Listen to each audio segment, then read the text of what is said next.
Hello everyone, welcome back to my channel. This is the topic creative and inclusive school, जो कि BEd second year की book है. ठीक है. And Hindi में इसका नाम है समावेशी विद्यालय का सृजन.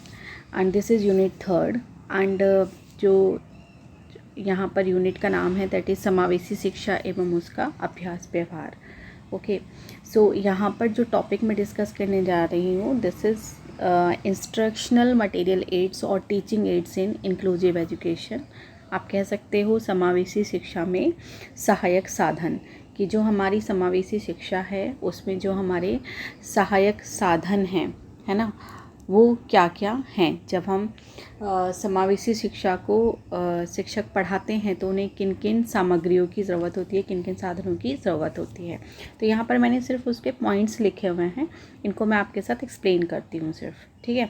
सो जो फर्स्ट वन है दैट इज़ पदार्थ. पदार्थ से मतलब है कि वो वस्तुएं जो हम क्लास में पढ़ाते वक्त बच्चों को दिखाकर उन्हें समझाने की कोशिश करते हैं. जैसे अगर हम कक्षा में फूल, पत्ती, बीज, थर्मामीटर, ये सारी चीज़ें हम अगर बच्चों को दिखाते हैं, ठीक है, तो उससे क्या होता है, जब हम पदार्थ को दिखाकर बच्चों से बात करते हैं तो उससे उनको प्रत्यक्ष वस्तुओं के बारे में वास्तविक तथा प्रत्यक्ष ज्ञान होता है. एक तो सिर्फ ये बताना कि भाई बीज होता है, पत्ती होती है, या फिर फूल होते हैं. ठीक है.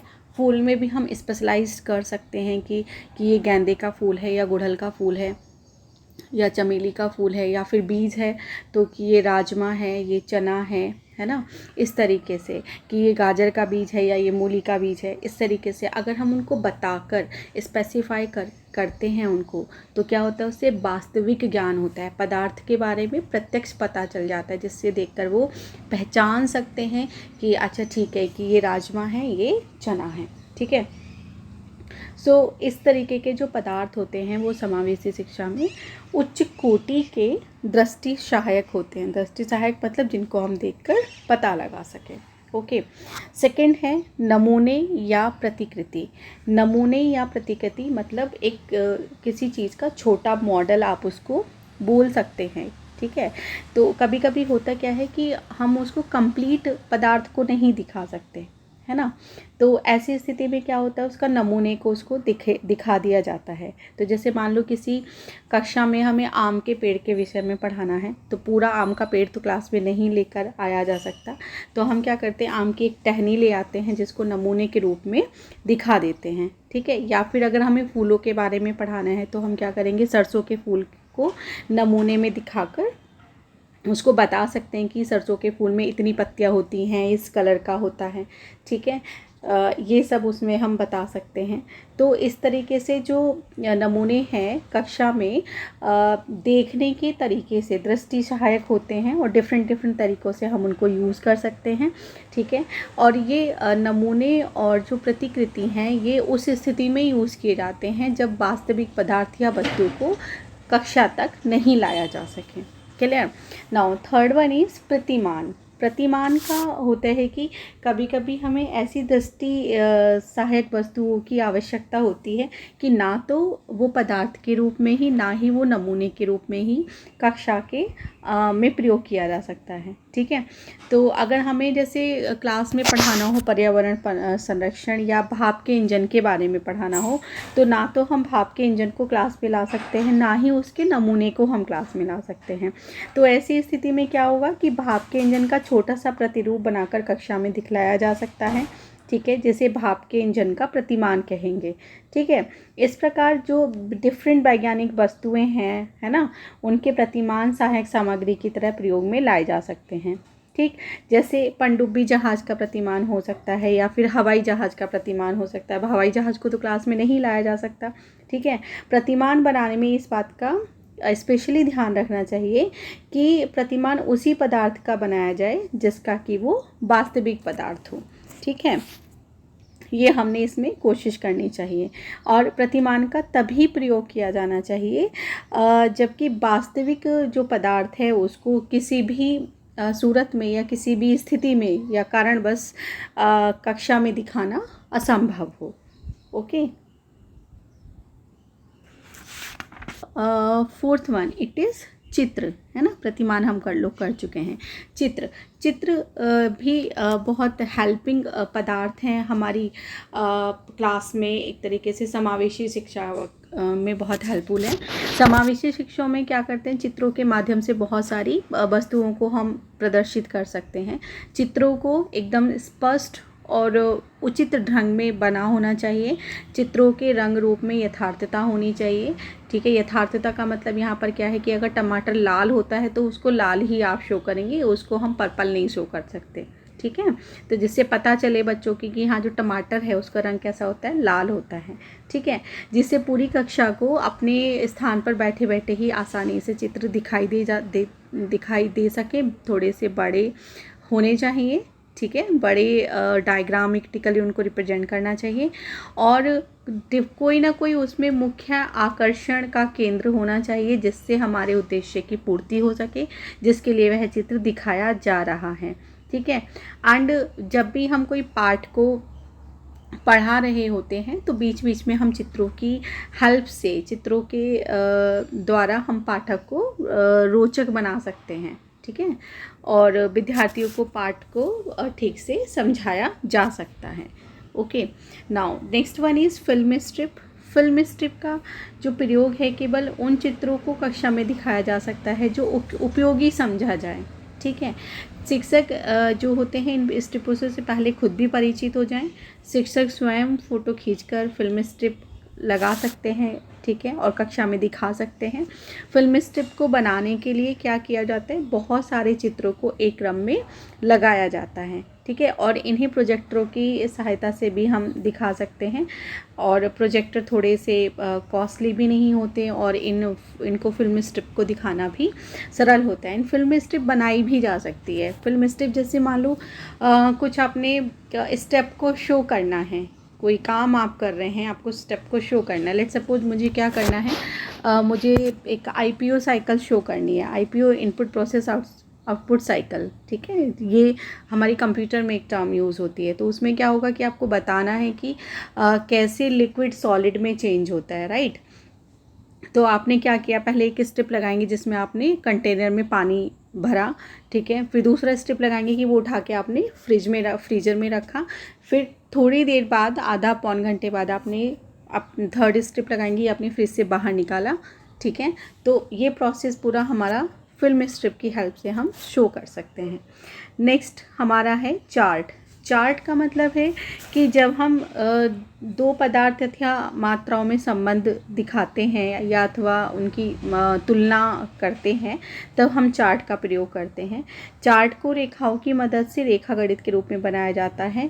चार्ट में दशमलव प्रमाणी के चार्ट बनाए जा सकते हैं। ठीक है, रंगों के चार्ट बनाए जा सकते हैं। ठीक है, और नेक्स्ट है ग्राफ। ठीक है, चार्ट हो गया। ग्राफ जो है किस, जैसे आपको क्या करना है, तापक्रम दिखाना है। ठीक है, टेम्परेचर को शो करना है। ठीक है, या फिर आपने दिखाना है कि कहाँ पर वर्षा ज़्यादा होती है, कम होती है ना, या फिर हवा का दबाव किस तरीके से है। आप इस तरीके के जितने भी ग्राफ हैं मौसम का अनुमान लगा सकते हैं। उसके लिए आप ग्राफ के थ्रू शो कर सकते हैं। एंड या फिर आप अपने क्लास के में जैसे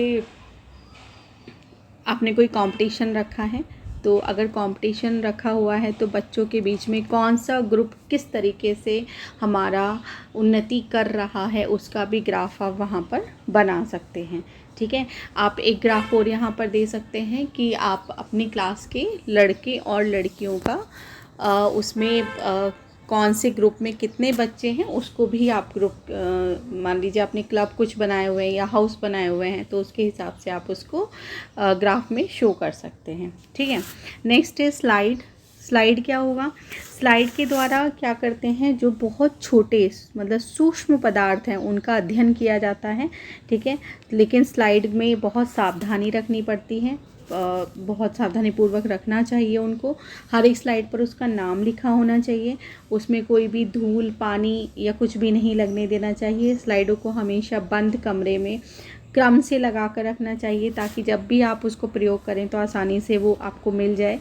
एंड जो हर एक लिफाफा है उसके वो किस टॉपिक से, किस कॉन्सेप्ट से वो रिलेटेड है उसके संबंध में लिख देना चाहिए, ताकि उसको पढ़कर आपको इजीली सफलतापूर्वक आपको पता चल जाए कि यह स्लाइड किस वस्तु के लिए है। नेक्स्ट है आपका रेडियो। रेडियो से के माध्यम से क्या होता है, बहुत सारे हमें समाचार प्राप्त किए जाते हैं। जैसे पहले रेडियो का बहुत ज़्यादा यूज़ होता था, ठीक है। अभी क्या है, जैसे आकाशवाणी है कि आज है ना कि आकाशवाणी के लिए कुछ केंद्र विद्यार्थियों के लिए समाचार प्रसारित होते हैं। कुछ विज्ञान के शिक्षक हैं, इस बात को पता लगाते रहने चाहिए कि किस दिन किस समय जीव विज्ञान से कोई संबंधित सूचना या वाद विवाद या कोई नाटक प्रसारित किए जाने वाला है, या फिर शिक्षक इन्हें उचित समय पर विद्यालय में विद्यार्थियों को सुनवा सकते हैं, ठीक है। नाउ नेक्स्ट वन है टेप रिकॉर्डर। कभी कभी जो शिक्षक है समावेशी शिक्षा में संबंधित आवश्यक बातों को टेप रिकॉर्डर में रिकॉर्ड करके रख लेते हैं, ठीक है, और जब भी उनकी आवश्यकता होती है विद्यार्थियों को सुनवा दिया जाता है, ठीक है। नेक्स्ट है पर्यटन। पर्यटन मतलब किसी भी जगह में आप घूमकर, है ना, प्राकृतिक संसाधन के बारे में आप बता सकते हैं विद्यार्थियों को, क्योंकि स्वाभाविक सी बात है, जो भी वस्तुओं को देखकर उन्हें समझकर वास्तविकता में वो जल्दी समझ आती हैं, ठीक है। सो उनका उचित ज्ञान प्राप्त होता है। कक्षा में जिन बातों को अप्रत्यक्ष रूप से पढ़ाया जाता है, मतलब जो सामने नहीं है, और फिर उनको सामने ले जाकर अगर आप दिखाते हो, उनको समझाते हो, तो उन्हें जल्दी समझ में आता है। तो इसका मतलब ये है कि जो विद्यार्थियों को कक्षा में जो उनकी प्रयोगशाला है वहाँ पर जो भी पढ़ी हुई वस्तुएं हैं, जो सिद्धांत हैं, जो नियम हैं, उनको स्पष्ट करने का अवसर प्राप्त होता है। नाउ चित्र विस्तारक। चित्र विस्तारक के माध्यम से किसी चित्र को आकार में दिखाया जा सकता है। छोटे चित्रों को समझने में बालकों को कठिनाई होती है, ठीक है, क्योंकि छोटे चित्रों में स्पष्टता थोड़ी कम होती है। छोटे चित्र बालकों को कम उत्साहित करते हैं, ठीक है। तो इस तरीके के जितने भी चित्र विस्तारक हैं उनको सफलतापूर्वक दूर किया जा सकता है, जो भी इस तरीके के दोष होते हैं। छोटे चित्रों को बड़े आकार में दिखाकर छात्र विशेष प्रसन्न हो जाते हैं, ठीक है। बड़े बड़े पिक्चर्स आपको बनाकर उनको दिखा देना चाहिए। जो चित्र विस्तारक का प्रयोग है यह कक्षा 8 तक के विद्यार्थियों के लिए करना चाहिए, ठीक है। इसमें डिफरेंट चित्रों को आप संग्रह कर सकते हैं और अपना जहाँ भी आप पढ़ाते हैं उसमें आप यथा स्थान उपयोग कर सकते हैं, ठीक है। नेक्स्ट क्या है, फिल्म। फिल्म से बहुत सहायता मिलती है, क्योंकि एक मैसेज अगर आपको देना है, कोई बात बच्चों को समझानी है, तो आप फिल्म के माध्यम से समझा सकते हैं। बट फिल्म बहुत ज़्यादा लंबी नहीं होनी चाहिए। शॉर्ट फिल्म्स ही आप स्कूल में दिखा सकते हैं, ठीक है। कुछ मोरल एजुकेशंस के लिए जो नैतिक निर्माण में, नैतिक चरित्र निर्माण में जो थोड़ा हेल्प करें, इस तरीके की हम पिक्चर्स दिखा सकते हैं। कुछ महापुरुषों से रिलेटेड हम पिक्चर्स बच्चों को दिखा सकते हैं, ठीक है, ताकि उन्हें अपनी ज़िंदगी में मोटिवेशन मिले, ठीक है। या फिर जैसे जीव विज्ञान पर डिपेंड आप कुछ दिखा सकते हो, या फिर भौतिक विज्ञान से रिलेटेड, या फिर आप रसायन विज्ञान से, सामाजिक विज्ञान, कोई भी हो, आप एक शॉर्ट फिल्म वहाँ पर दिखा सकते हो। फिल्म क्या होती हैं, वो एक ऐसे चलचित्र होते हैं जिसमें कि गति होती है और जो क्रिया को विस्तार और निश्चित क्रम में बतलाते हैं।